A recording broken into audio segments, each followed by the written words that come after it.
Hello, this is Michelle DeFrancesco, and I'm going to be presenting my research proposal called Mindfulness-Based Interventions for Reducing Symptoms of Musical Performance Anxiety. Scholars have studied the relationships between mindfulness practices and social anxiety in research by creating self-assessment rubrics and in using proven assessments, both qualitative and quantitative. Now, social anxiety is the closest relation of an anxiety to music performance anxiety. And in fact, MPA, music performance anxiety, does often exhibit signs of social anxiety in people who've reported having both and or one with the other. The purpose of this research study is to compare other studies that examine findings concerning reductions of music performance anxiety through mindfulness-based interventions, which is MBIs, and to conduct a case study for 10 to 12 undergraduate music vocal performance students from medium-sized music conservatories around the same area of the United States. So scholars have found that mindfulness-based interventions reduce MPA when they are used before lessons or performances. However, the caveat to that is you can do it right before a lesson or performance, but you don't gain gray matter in the brain, which is super important for consistency. So when you're consistently getting the same results from your mindfulness, you really need to train in 7 or 8 weeks of mindfulness-based interventions, which I will go into those types.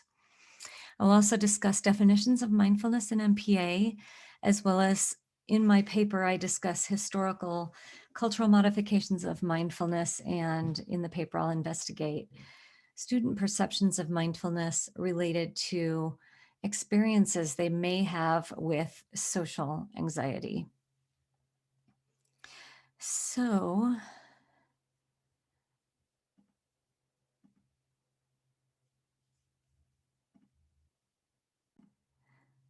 I am going to be sharing a video with you that is going to show the gray matter that grows or increases in the areas of the brain that are most important to reducing stress, anxiety, and anything else related to musical performance anxiety. When the gray matter increases, our stress reduces, our anxiety reduces.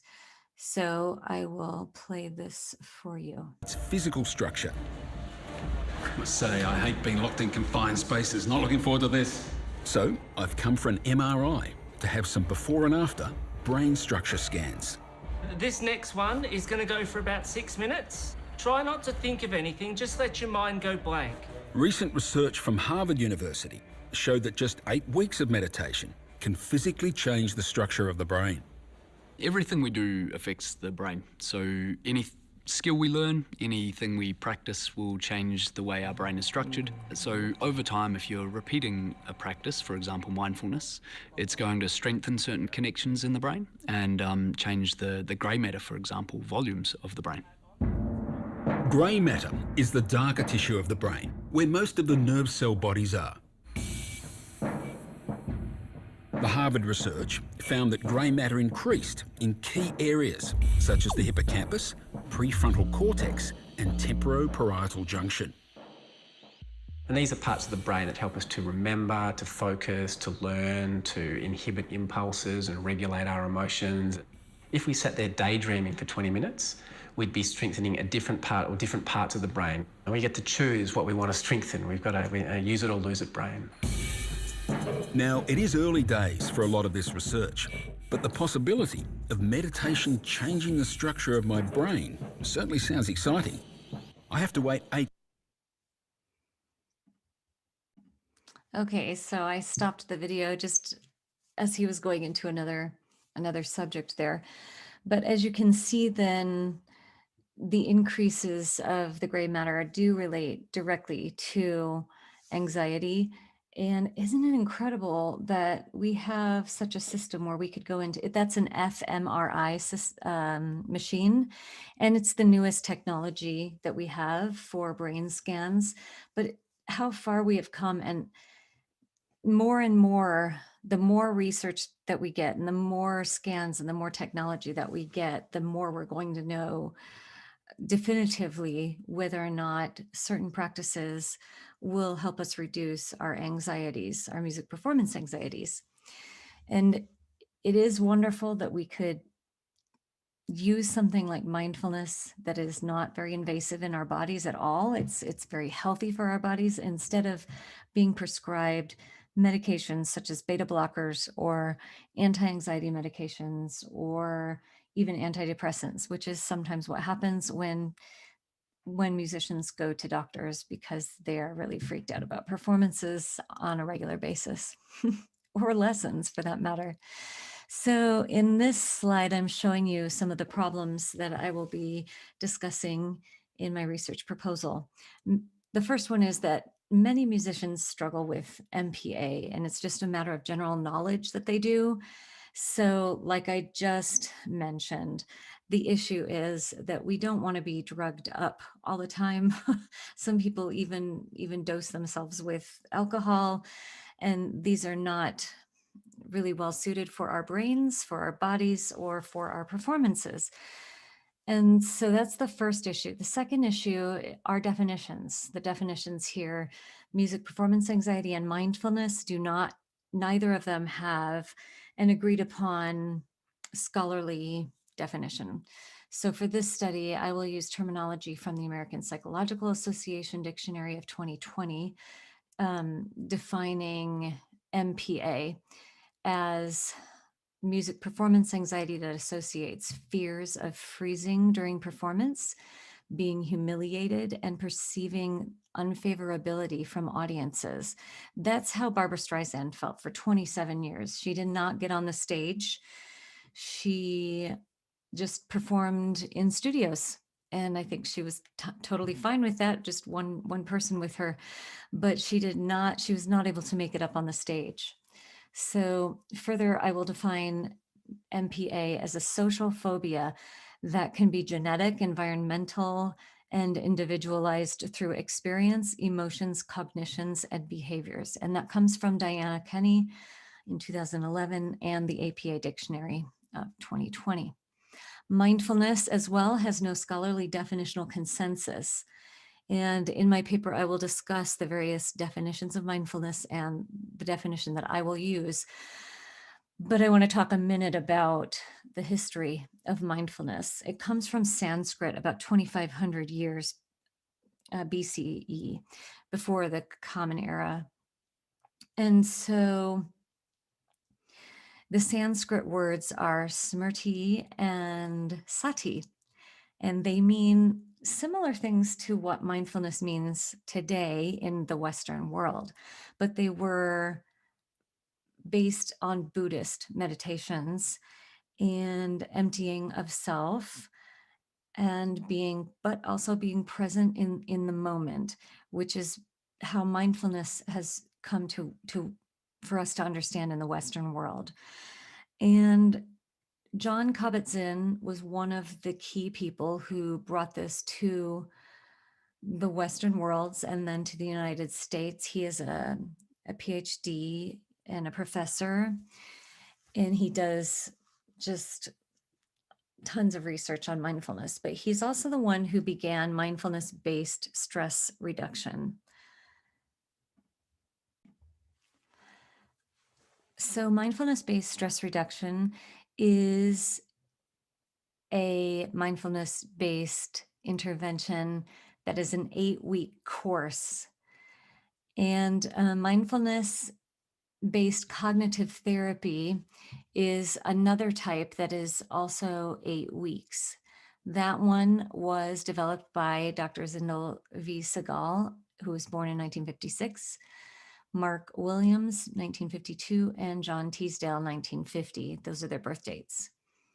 And then finally, a mindfulness-based wellness and pedagogy class was derived from both MBSR and MBCT, and that was developed by Dr. Frank M. Diaz in this writing that I got that from was in 2020, but he has a website also, and his classes for mindfulness based wellness are geared exactly toward musicians.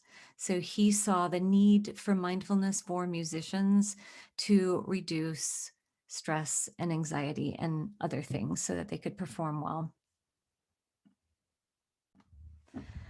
The research questions from my study are as follows. Number one, how do students with MPA perceive the usefulness of mindfulness-based interventions to help them reduce symptoms of MPA? Number two, what types of MBIs work best to reduce symptoms exhibited by musicians with MPA? So which mindfulness-based interventions, which ones, the stress reduction, the cognitive ability reductions, or the wellness, which ones of these are the best for musicians? And then what symptoms exhibited in undergraduate vocal performance students with MPA can be reduced through MBIs? So with mindfulness-based interventions, which parts of MPA can most likely be reduced? So if I'm looking at themes between students, and perhaps I find that one particular mindfulness-based strategy reduces the particular stressors related to perceivability of audience during performance. The strategies and the methods that I will use, this is first of all an instrumental case study of about 10 to 12 undergrads, and I'm going to focus on vocalists because there are not studies that have been done on vocalists with music performance anxiety for reducing their stresses. There's probably one that I found that was efficacious. Otherwise, there aren't enough of them. So that's why I'd like to focus on vocalists. I will use purposeful sampling, journaling, videography, questionnaires, and interviews, and possible documentation of clinical MPA diagnoses.